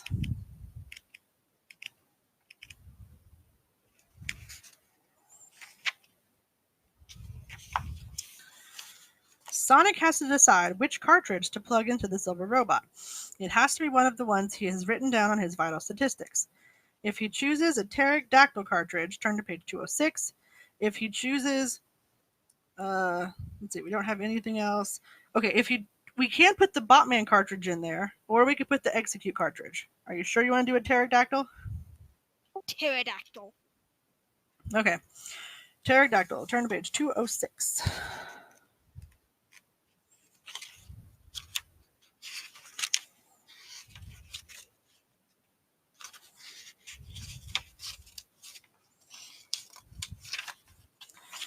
Alright. The silver robot twists, squirms, and transforms itself into a small aircraft just big enough to carry Sonic. Its engine whirs, and it takes off as Sonic jumps on, zooming low over the robots, advancing towards the spot where the Hedgehog was standing a moment ago. Then the aerobot turns and heads vertically upwards, towards the ceiling. Sonic twists the controls, but nothing will divert the psychotic plane from its mission of destruction. A moment before it crashes into the ceiling, Sonic jumps off, aiming for the ladder fixed to the wall. The aerobot explodes with a flash. Sonic dives through the air, falling towards the ladder, and grabs it, just out of reach of the pack of robots who are trying to grab his ankles. He scampers up towards the roof and to the top of the Technobot. Turn to page 107. Well, hey.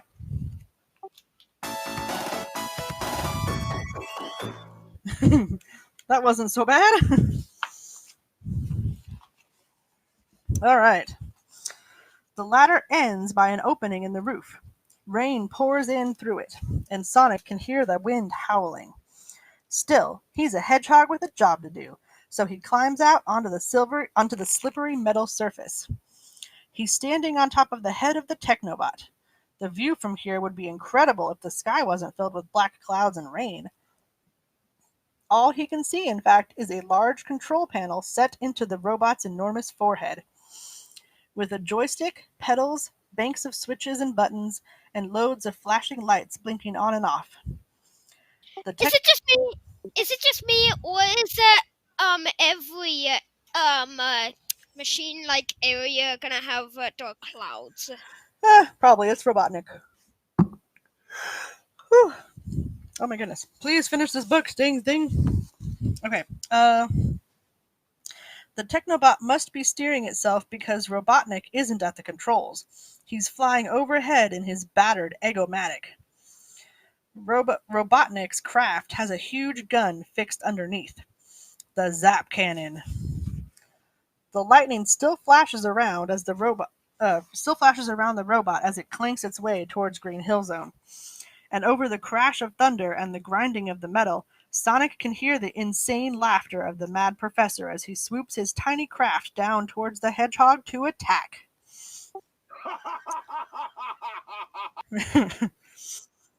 Does Sonic stand and fight, or does he run for the controls and try to steer the Technobot away from Green Hill Zone?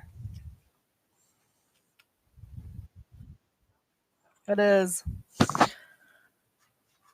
I don't know. I think we should sort of attack That's because a tough choice. There's nobody in Green Hill Zone right now. All of our friends are in the city.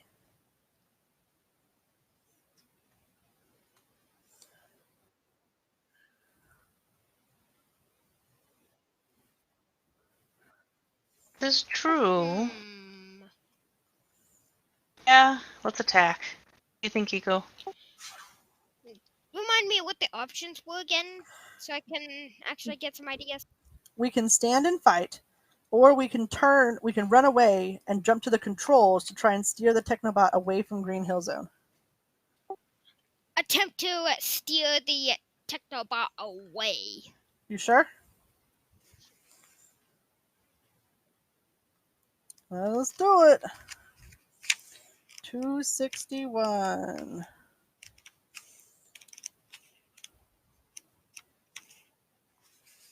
All right.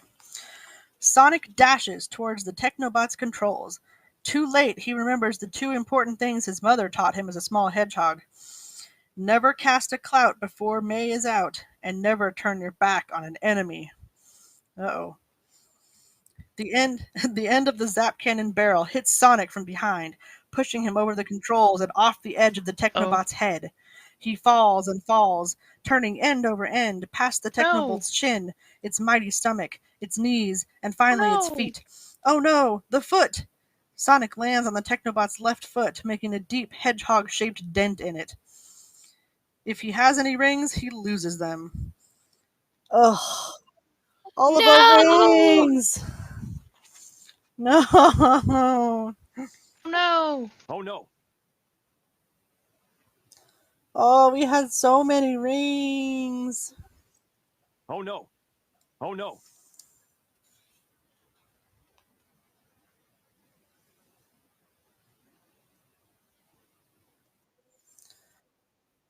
No, but we're at the bottom again. Fail. At least we're not turn to page dead. 276. So much for that gamble. Alright, okay, so basically we're back at the bottom now.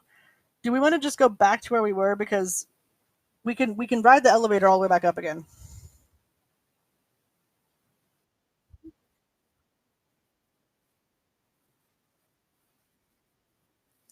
Yeah, if there's a ball return and just go back to where we were rather than completely going all the way back through Well, because based on time, you want to just go we back to the know that- original page and because choose it's the taking us other back one? to 276, which is where we were before, and that's just going to take us all the way back through the lift area, and we can choose different things if we want to through there.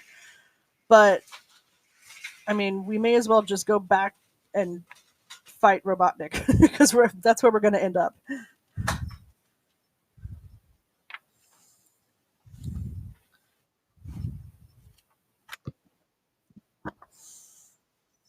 I tend to agree. I mean, I'm all for fighting Robotnik. It's really Okay, so we're back with Robotnik. very important. Okay, so we're going to stand and fight. So go to page 20. Okay, page 20. Sonic's beaten the Eggomatic before, but never in such foul conditions. The metal under his feet is slippery with rain. He's tired, and Robotnik's machine is armed with a fearsome weapon.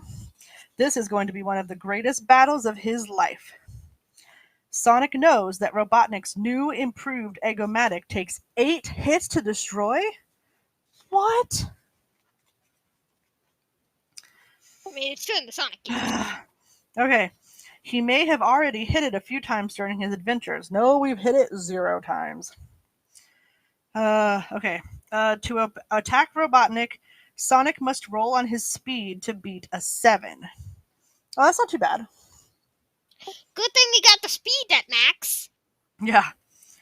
If he manages it, the Eggomatic takes a hit. Mark each one down on Sonic's vital statistics. Each time Sonic doesn't make the roll, he misses the Eggomatic and must roll against his quick wits to beat a 5. Oh, that's not going to be easy.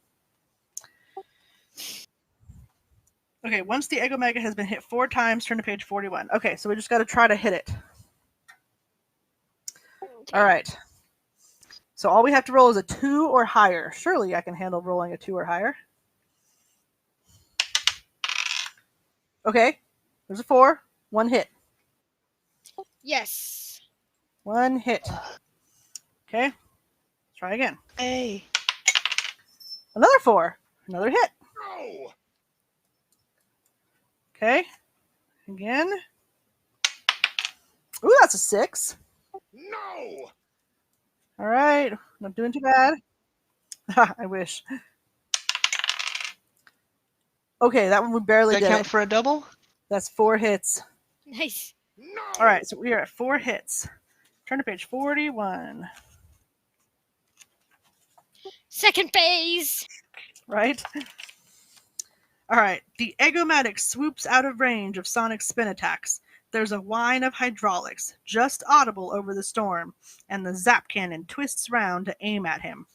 After a moment, it locks onto Sonic, and the looped coils around the barrel begin to glow with energy.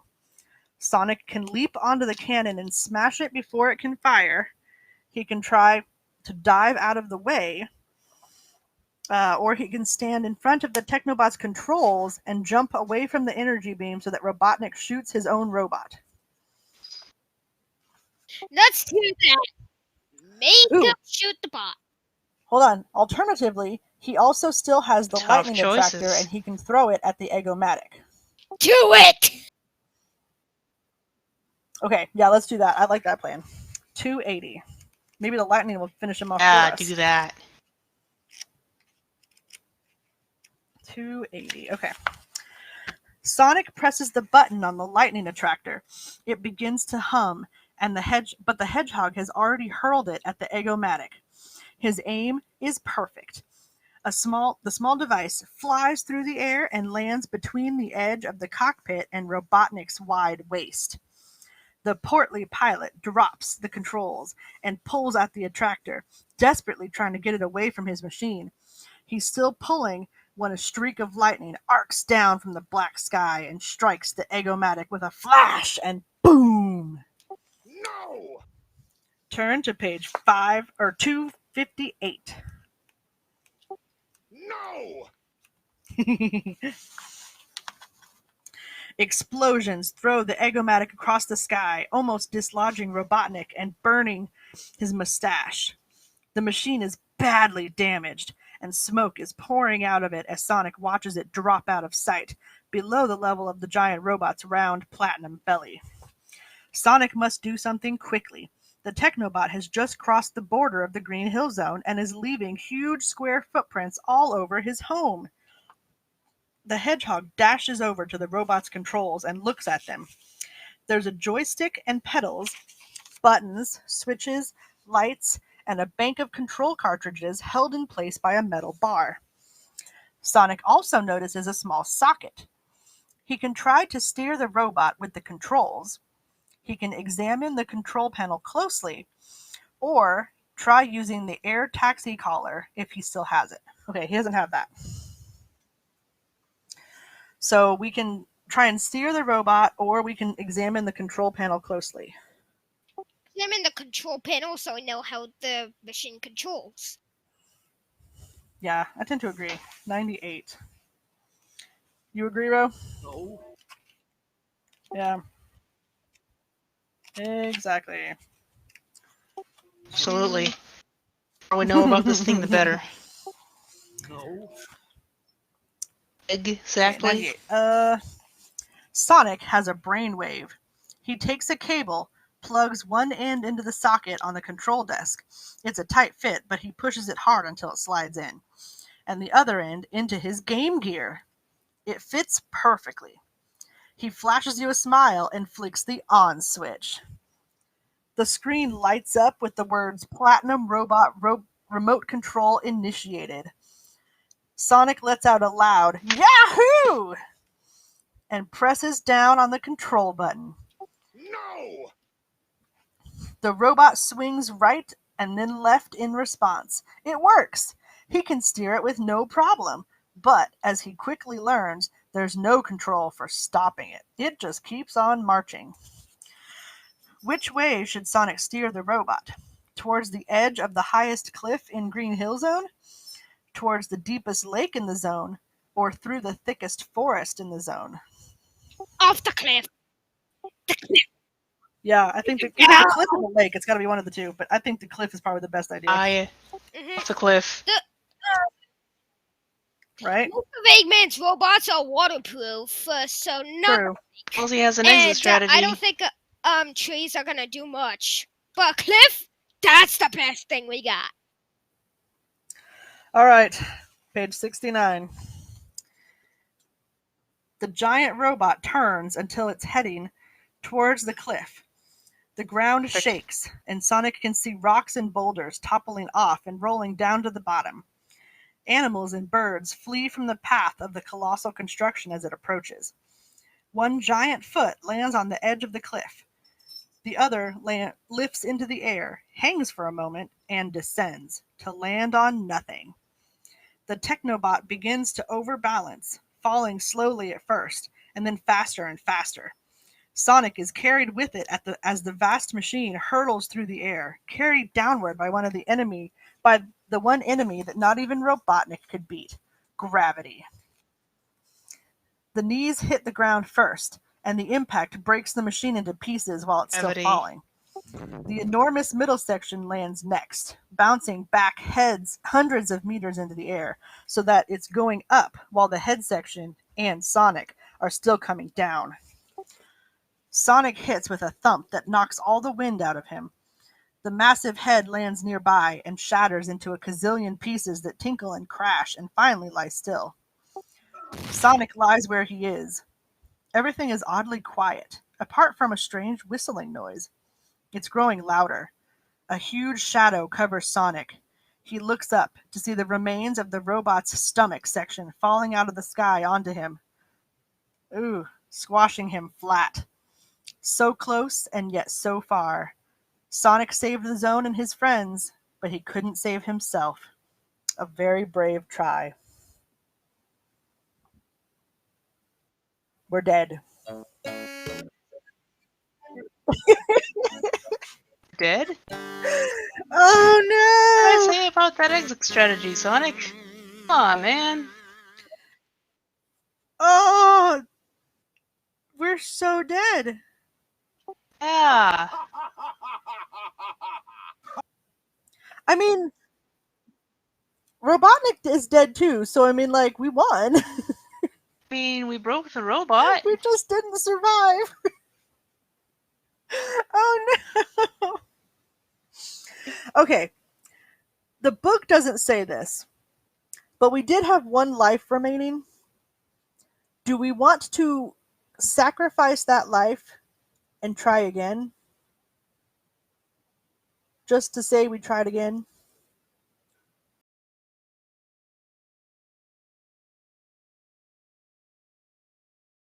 I would like to know what happens with one of the other options. If this is the end of the book, this is the end. So I would like to see one of the other options to see what it is. Okay, hold on. I gotta find where we were.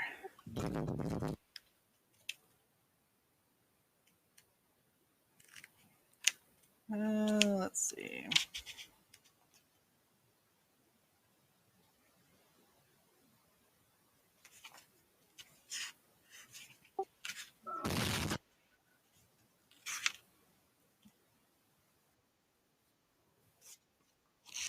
If we go into the lake, what happened there? Yeah, I'm curious about that too. Oh. I gotta find. I didn't save the spot because I didn't know we were gonna die. That was kind of unexpected. 258. Okay, so we wanna. Okay, let's just say we'll sacrifice our life, and we'll try one last time. We'll continue. Yeah, we hit continue. We'll continue. No. Okay, so you want to try the lake this time? Yes. Okay, so 265. Let's try the lake.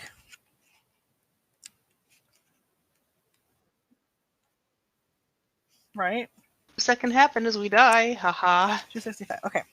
The Technobot responds to Sonic's controls and begins to lumber its massive way towards the lake. All Sonic's friends have heard the robot coming and have scattered, leaving him a clear path as the gigantic juggernaut pounds its way forward. One of the huge feet lands on the beach, sinking deep into the sand, and the next foot is in the water. The Technobot moves slower as it wades deeper into the lake, and Sonic can hear snapping, cracking, and popping noises from below. The water covers the giant machine's knees, then reaches up towards its hips, and the Technobot stops. There's an explosion from somewhere underwater, followed by another one in the machine's chest, and it slowly starts to fall over. Does Sonic jump into the water below? Or if he has the air taxi collar, does he press the button on it? We don't have that, so we have to jump into the water. Oh no. Sonic's weakness. I hope we have so. the option. 34. We will survive. I mean, I think that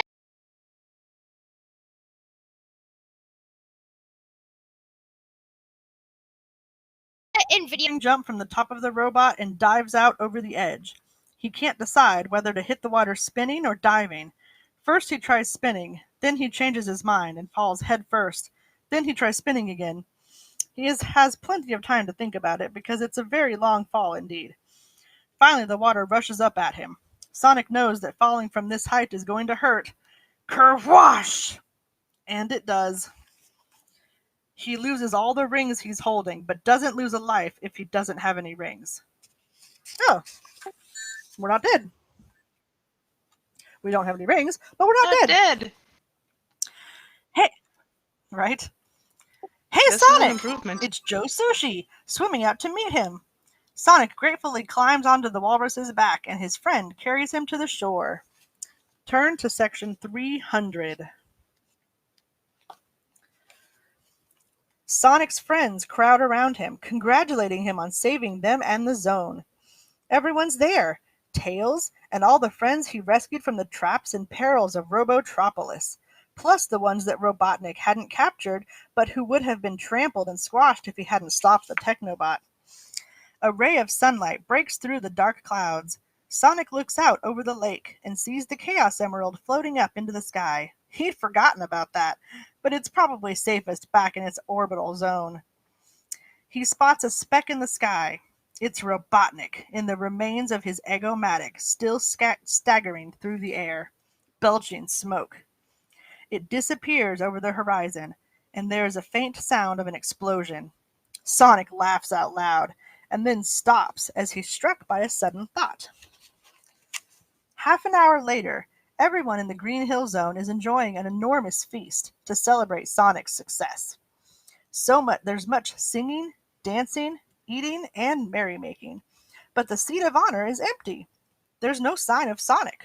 No sign? From under a nearby tree comes a series of small electronic beeps, crashes, and explosions as Sonic the Hedgehog lies on the ground playing his Sega Game Gear. Oh, He's, Sonic! he's concentrating very hard. Finally, he gives a shout and waves the machine in the air. You can read the message on the screen. Congratulations, you have completed Botman. Come on, Sonic! Everyone's waiting for you, shouts Tails. All right, I'm coming, replies the Hedgehog. He switches off the Game Gear and gets up. Then he notices you watching him. No problem, pal. You did a great job, he said. Sonic smiles, gives you a thumbs up, and speeds off to join the celebration. We won! Yay!